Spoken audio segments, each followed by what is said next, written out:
Oh, that's a major issue. What has happened to those cables? I have about 1 million downlights that I need to find that have been buried by the border. Okay, so 1 million's a bit of an exaggeration. I have 8 to find in this area here, 10 to find in this area here, 8 to find in this area here. But I have a little bit of a problem job that I need to sort out first. So in the kitchen, where I've put downlights all here, I didn't have a drawing and we had an additional unit installed and it's buried one of my lights. I have a row of downlights straight down there and another set straight down there. But if we go down to this end of the kitchen, we've had this corner unit installed here, and in that first row I have some cables coiled up above it. This was another additional unit and my light fitting there is there, and it's a little bit close to the unit. So see if we can relocate them or if we're just gonna have to put them in junction boxes. And then the light switches, well, we've gone for like this MK light switch here, and we have about 1 million switches to make off. That's because we've got lots of different switches doing different area lighting, plinth lighting, under cupboard lighting, island plinth lighting. That is my priority, to find all the lights. I'm going to show you how to find them. I know if you're an experienced spark, you're going to know how to do this. Maybe different ways of doing it as well, but not everyone knows, so this is for them. I've got my Milwaukee drill with me again today, the M12 model, and I'm going to try and use the hole saw in this and find the downlights, see if it's suitable for it or not. And I've got a full battery charge on this, so we'll see how many holes I can get out of this. I'm just going to utilise this, really just smash it about, see how good it really is. So don't buy one till you've watched this. No handles and anything yet. Then a kitchen fitter reckons I can take down or take off this panel here, and then I'm going to cut a big hole in the ceiling, find my cable, see what I can do. There is going to be like a plinth running around the top, so you won't see my hole. Excellent. Why is this not coming off then? One more screw, another one more screw. Oh yes. I'm going to mark out where that light is roughly, cut the ceiling out, find that cable, and then see where the joists are, see what we've got going on. And I'm going to show you another tool to find the joist, which will help me decide where to cut my hole. 700, 900. This is where my cable should be. I should have really put a line where that bit of wood is. I'm going to do that now. This is all getting painted yet, so no issues with drawing on the ceiling. So I have a couple of things here called the stud buddies. Essentially, it's just a really strong magnet. And what it will do is it will find the nails in the joists.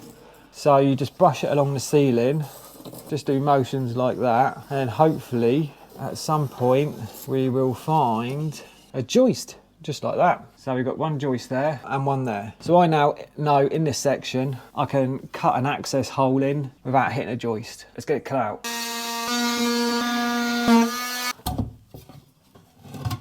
There we go. So what we have here, look at that, perfect. And it's not the end of line, which tells me that that one over there is. I can feel the joist there. Hope that nothing's on the other side. Oh, I can feel the hole, my cable hole. I can relocate this light, so then I'll be able to fish a new end of line cable to a better position down there. Hopefully, if it doesn't look too wide anyway with the others. So what I've realised is that cable is not the end of line. I've got my end of line cable here. So I think what I'm gonna have to do is cut another hole here where this light is supposed to be as tight up to the joist as I possibly can, is probably the best option. So I don't want to cut a hole there because that will be in show, but I know, you know, from this edge, we've got this plinth running along here. So I'm gonna mark where that's gonna finish, and then I've got a little gap here to try and find my cables and put the ceiling back up again, joint the cable, put that away. As long as I keep it within this little gap, we'll be absolutely fine.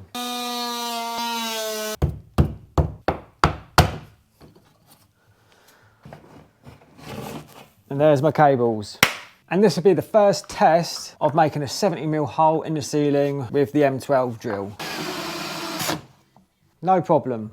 I am now going to attempt to fish this cable through that little access hole to this downlight. I'll be honest with you, I know this probably isn't going to work, but it's one of those things that for some reason we always try this first, even though we know it's not going to work.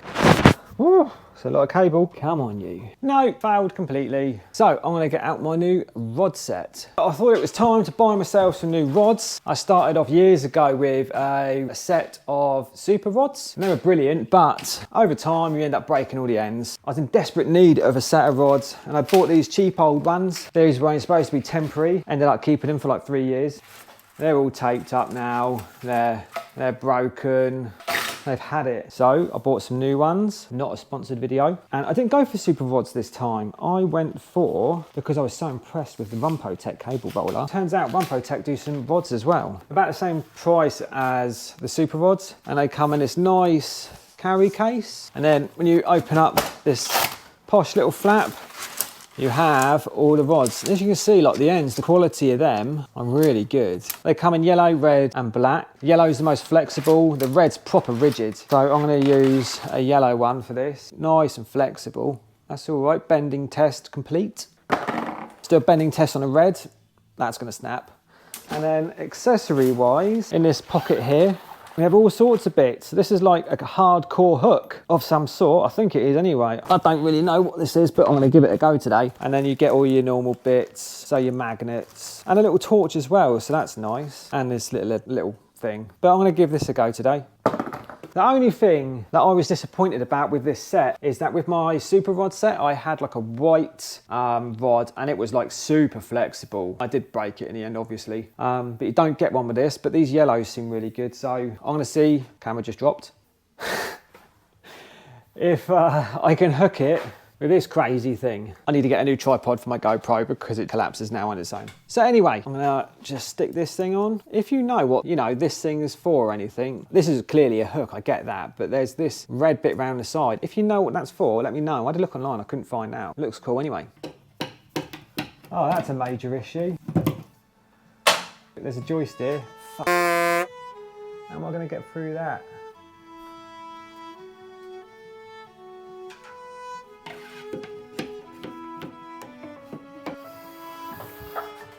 Obstacle after obstacle. But I've got something that I'm going to show you now, which will help us see what's going on there. And I don't know if I brought that with me. I've got a really crazy long drill bit. I don't think I've got it with me.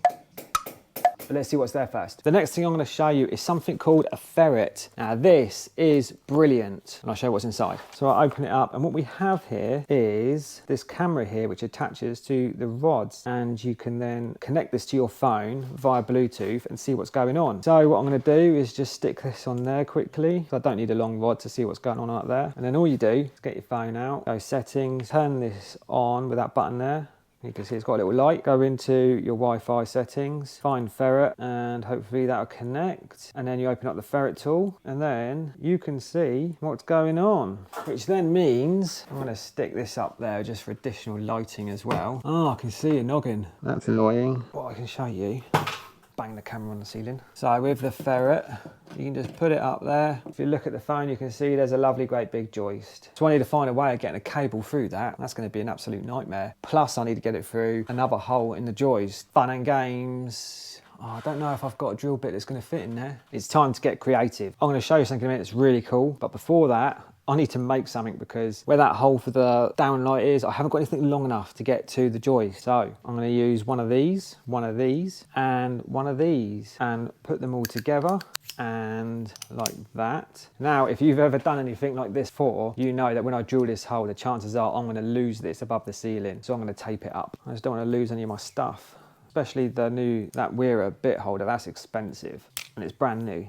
Okay, that's pretty good. That's pretty rigid. So with this milli drill comes with this adapter. So I'm going to put that on like that. Should just lock in like that. And then I'm going to take this and put it on there. And then all of a sudden, as long as this has enough guts to get through the joist, which I don't know if it will yet, then we're a step closer to getting that cable. I'm going to put it on the first setting. It's got more torque. Don't know if we're through. Let's get the rod. Where's Rodney? Rodney? Where's my hole? Good old uni light. No, not gone through. Oh, God. I need to make this longer.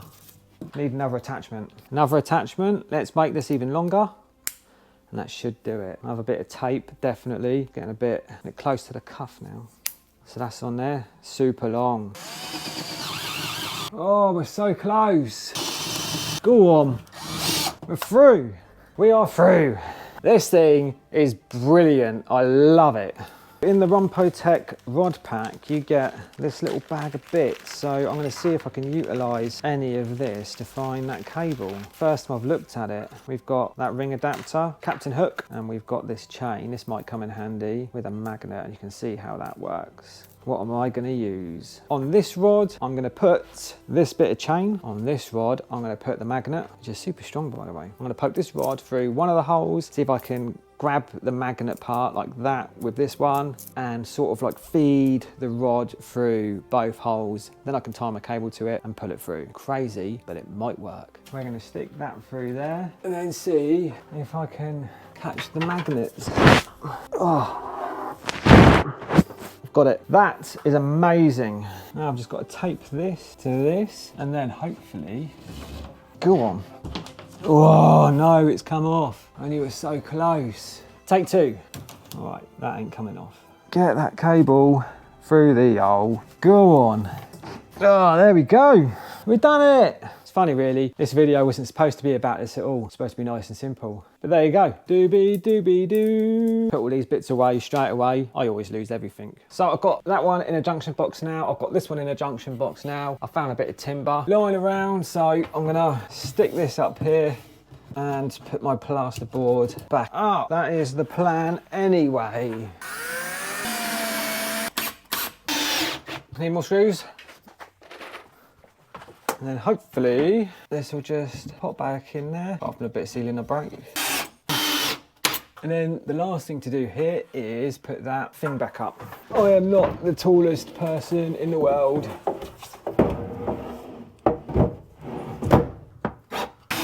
What I should have told you is there's more units going across here. This is a doorway to the utility, but there's going to be like a secret doorway. So it'll be when you open up the cupboard door, that will go through to the utility. So it will look nice and tidy. The plinth will go all the way across. You won't see that because of the position that I've done it. So that's great, winning. And I'll show you now what the other bit looks like with the doors shut. So you can't even see that. So that was a complete nightmare, but worth it. Problems like that just sink outside the box. Now to get on with finding these downlights. We'll see how many we find and hope that my drawing's right. I'll show you that in a minute. So before the ceiling was boarded, I took photos of all the positions of my cables and I made notes of them on an app called Notability on my iPad. So you've got all measurements everywhere, which means in theory, I should be able to find them all quite easily. What I do is I just put a mark on the ceiling and then at the other end, I make another mark like that. And then I put my laser down like that. And then I refer to my drawing, make a little mark, should be there. Okay, let's see how many of these cables that I can find without making too many mistakes. There's one, there's two, there's three, 13, 14, 15. So this next one is number 16 and I'm not 100% sure on this one if I'm honest. Uh-oh. I think I might have a cable trapped above the ceiling here. Uh-oh. This will determine if I've gone in the right joist or not, if I can find one here. How have I done that? How has that happened? Well, that's not good. Oh dear, oh dear. I think all I can do is try one from this row to see if I've got this one right. There's nothing here either. What has happened to those cables? Oh, that's a problem. That is a problem. So I've clearly made a mistake here and I need to find a way around this problem. So sometimes what I find the best thing to do is just to leave it for a second. I'm going to get on with some second fixing of these downlights and then I'm going to come back to that. Everything can be fixed at the end of the day and we're only human. So everyone makes mistakes. I think I know what I've done wrong with these downlights. Let me explain. When I originally done my drawing for this area, we have a chimney breast here, as you can see there, and now we've got these recessed areas. I should have looked at the drawing better. It's my mistake. I haven't been here for a long time, but basically this was like built-in units here, and I measured off this wall, I believe, and to mark these, I've measured off the far wall. That's how I'm out so much. To confirm that, I'm obviously going to drill another hole with the new measurements and see if we can find a cable, and then I'm gonna patch up the old holes, show you how I do that. Look, we all make mistakes, we're only human, and I think it's better to show the mistakes, to be honest, rather than just showing everything perfect, because that's not real life. The good thing about this is I'm showing you the mistakes that I make, but how to put them right also. There's no need to worry about it. And just so you can see, we now have all these downlights all second fixed. This is my new mark here. Let's have a look. There we go, straight away found it. So that was my fault, but never mind. Nothing we can't fix. So I'll get the rest of these holes drilled now, find all the cables, get it second fixed, and then patch up the ceiling. Right, that's 2. There's 3, looking good. There's 4, there's 5, and there is 6. Lovely. I'm waiting on a delivery of downlights to turn up. That won't be here till about 1 o'clock. So I've got a couple of hours. So I'm going to patch these holes. I've cut 4 bits of batten up for the 4 holes. And I've got a spare bit of plasterboard here. And this has finally died on that battery, but to be honest, this is done really well. It's done holes through joists, it's done over 20 holes. Right, so if you've never made good a hole before, this is how you do it. Get your bit of batten, make sure the ceiling above is nice and flat, put your batten in, and then take a drywall screw. They're better for this than normal screw. And go through the ceiling, fix the wood, and make sure you recess the screws. And then once you've done that, you can take your hole, centre it the best you can. And then what you have is a bit looking like that. And as you can see, I've got like about a mil depth there. That just means when I put my filler in, it will fill it and I can rub over it. If you do that with a hole that's got the plaster on it, you're gonna see it. You can't feather it in as well. So this is the better way to do it for sure. I wanna make these holes good, the best I possibly can. So the other thing I'm using is this orange mesh. It's got like a bit of a sticky adhesive. Put it over the holes anywhere you're going to fill, and it will stop it cracking in the future. And then you can just feather it in once you've done your filling and you're sanding it down. Really easy to apply, just like this. All you need to do, I know plasterers use a different tool, I'm just using my electrical scissors, but stick it over the hole like so, and then get whatever you're using to cut it and then just smooth it over. Easy as that. And do the same again. So what I'm going to be using is this Easy Fill 20 stuff. You've got to knock it up yourself. Just get yourself a little bucket. This one's been heavily used. Not that I make many mistakes.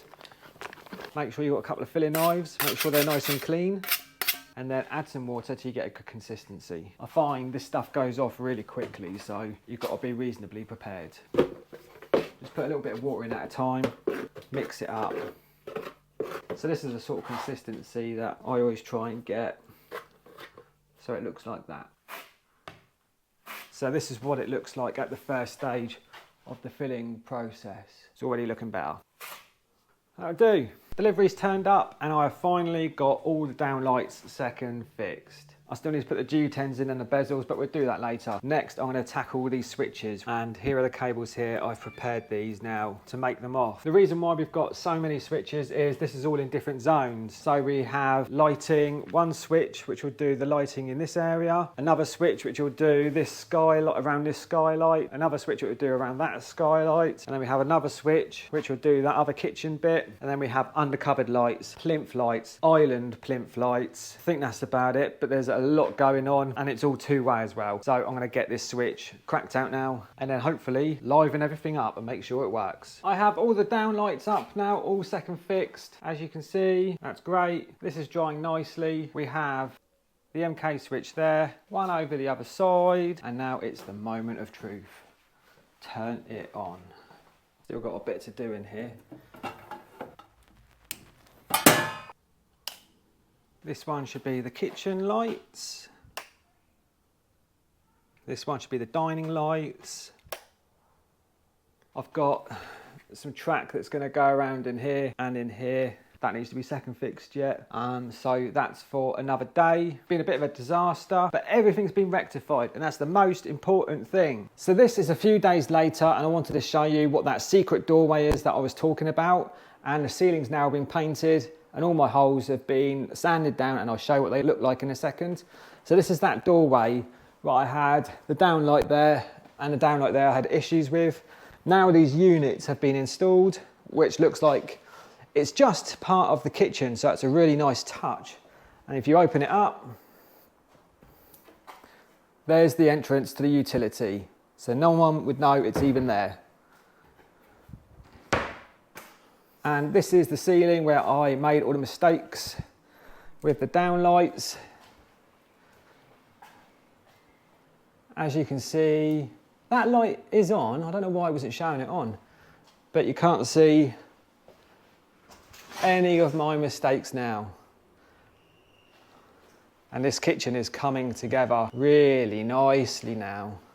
and I have a load of LED track and undercupboard lights to do, all underneath these units, all around the plinths and around this island. And also I'm putting some track lighting just underneath the shelf there. Also track lighting around here and track lighting around here. So once that's all done, it's going to look absolutely magnificent. Subscribe to my channel.